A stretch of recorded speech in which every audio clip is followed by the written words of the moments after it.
Amados, la Biblia relata en el libro de Tesalonicenses, capítulo 5, versículo 16, respecto a la actitud que nosotros debemos tener constantemente.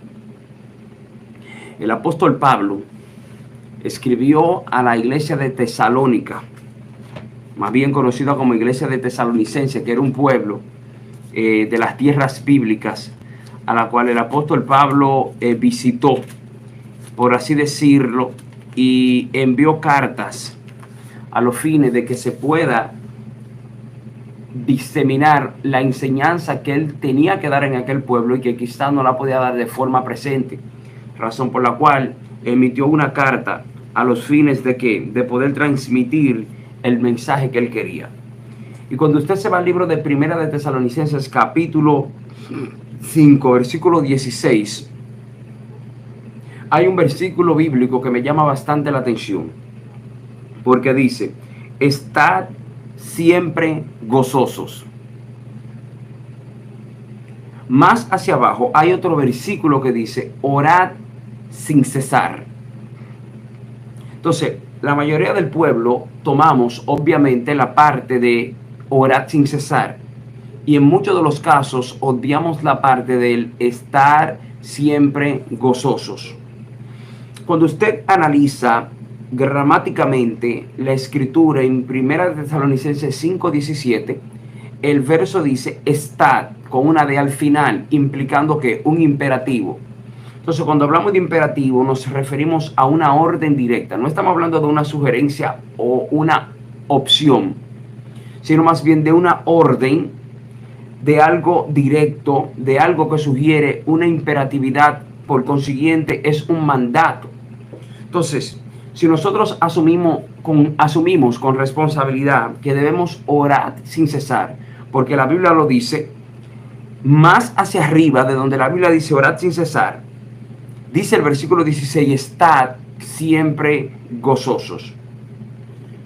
Si seguimos analizando el verso de manera gramatical para poder llegar a su semántica, dígase, a su entendimiento, a lo que quiere dejar dicho, aparte de la palabra estad que termina en D, lo que implica una imperatividad, lo que implica un mandamiento, lo que implica una orden, le consigue la palabra siempre, que gramaticalmente se conoce como un adverbio de frecuencia.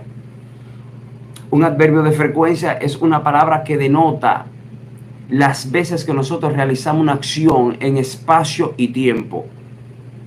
Cuando yo digo, yo voy al colmado a veces, estoy diciendo cuántas veces yo voy al colmado dentro del espacio y el tiempo que yo tengo. Yo voy al supermercado rara vez. Yo voy a la playa algunas veces, por poner un ejemplo. Yo nunca voy al campo. Todas esas palabras como a veces, rara vez, nunca, jamás, algunas veces, son adverbios de frecuencia, dígase, palabras que se utilizan para denotar cuántas veces nosotros realizamos una acción en el tiempo y en el espacio que tenemos. Pero aquí en Tesalonicenses 5:16 se utiliza un adverbio de frecuencia que implica una operatividad constante, un accionar constante dentro del tiempo y del espacio. ¿Por qué? Porque utiliza el adverbio de frecuencia siempre, lo que denota que en todo momento, en todo lugar, durante las 24 horas del día, mientras respiremos aquí en la tierra, debemos realizar lo que el apóstol Pablo nos indica cuando nos manda diciendo estad, y luego nos dice siempre, y el verso termina diciendo gozosos.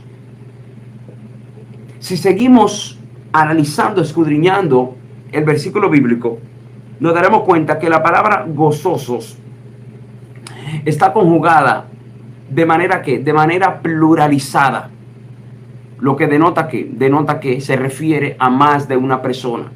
O sea, Pablo no está diciendo estad siempre gozoso, se estaría refiriendo a una sola persona. Sin embargo, el verso dice estad siempre gozosos, refiriéndose a más de una persona de manera plural. Entonces, si vamos allá al libro de Timoteo, capítulo 4, verso 16, donde dice que toda la palabra es inspirada por Dios y útil para enseñar, para redarguir, para instruir en justicia. Entenderemos que la palabra de Tesalonicenses es aplicable a nuestro tiempo, es aplicable a nuestra era, es aplicable a nuestra iglesia. Y es un mandato que todavía opera en tiempo y espacio. Eso es del día de hoy, razón por la cual debemos aplicar lo que se nos enseña en el verso y llevar a la materialización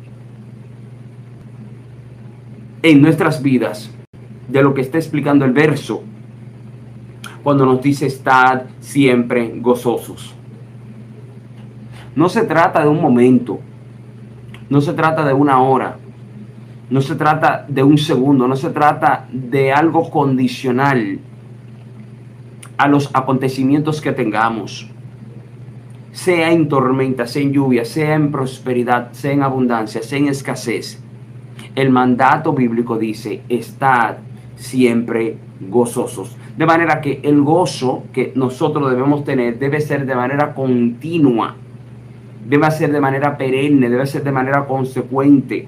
Y en todo momento, bajo toda circunstancia, en cualquier lugar en el cual nosotros estemos, aunque la nube de testigos sea agria, gris, aunque la situación se nos torne incómoda o quiebre las expectativas que nosotros tenemos, el llamado de Dios que tenemos es que nos mantengamos siempre gozosos.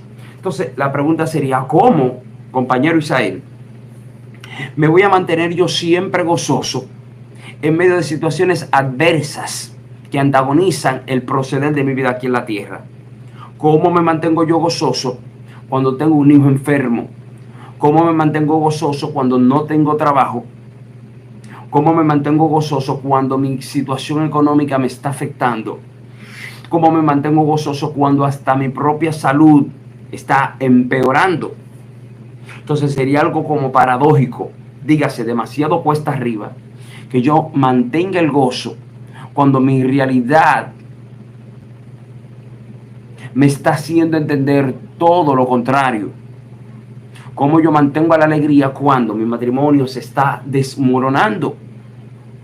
Cómo mantengo la alegría ante la pérdida de un ser querido.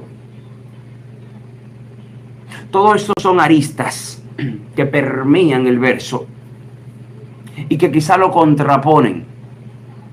¿Por qué? Porque la palabra gozo implica alegría, regocijo que es causado por acontecimientos de buena línea que llegan a la vida del ser humano, y la contentura hace que esa persona se mantenga en una alegría constante y en un gozo fervoreciente.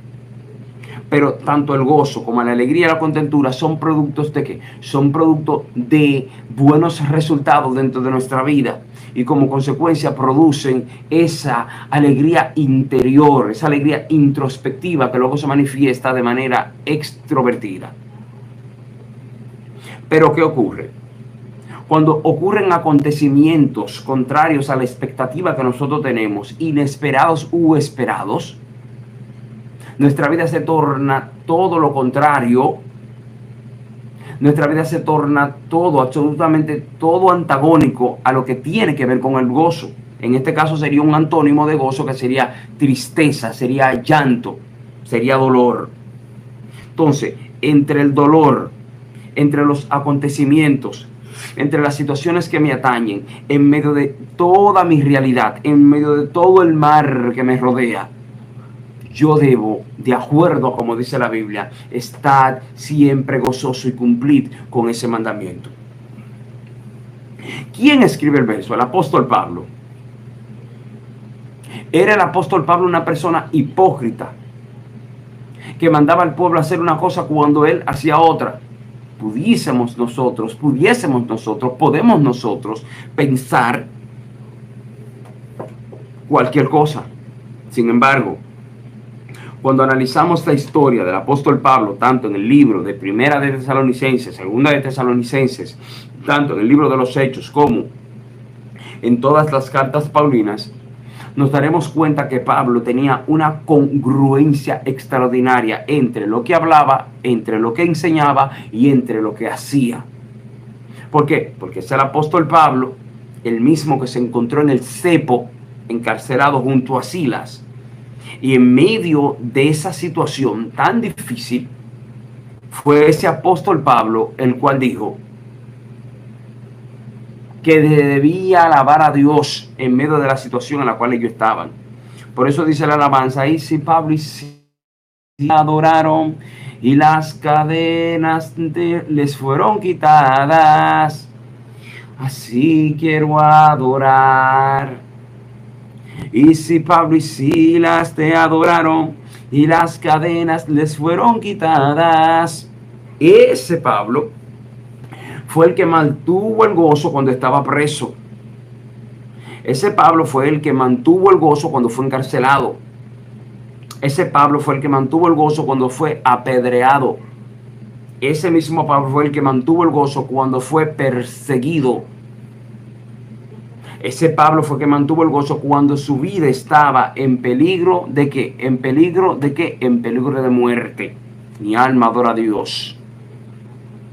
O sea, que lo que él enseñaba, que lo que él hablaba, iba de la mano con lo que él hacía. Cuando usted analiza todos los hombres de Dios, en su mayoría, casi todos los hombres de Dios, que bíblicamente nosotros podemos registrar, aprendieron a mantener gozo y alegría en medio de las circunstancias de la vida. Tenemos el caso de Daniel, que mantuvo el gozo y la alegría aún siendo lanzado en el foso de los leones. Tenemos el caso de Sadrach, Mesach y Abednego, que supo mantener el gozo en medio de la situación en la cual se encontraba, donde su vida corría un peligro extraordinario. Tenemos a Pedro, que fue encarcelado y aún mantuvo el gozo. Tenemos a los apóstoles que fueron apedreados y aún mantuvieron el gozo. Entonces, nosotros debemos aprender a depender exactamente del Padre, en el sentido estricto de la palabra, a los fines de que nuestro gozo no sea extirpado. ¿Por qué? Por acciones exentas, por acciones outside de lo que tiene que ver nuestra vida espiritual. No podemos turbarnos porque se nos rompió el celular. No deberíamos turbarnos porque la guagua tiene un rayón.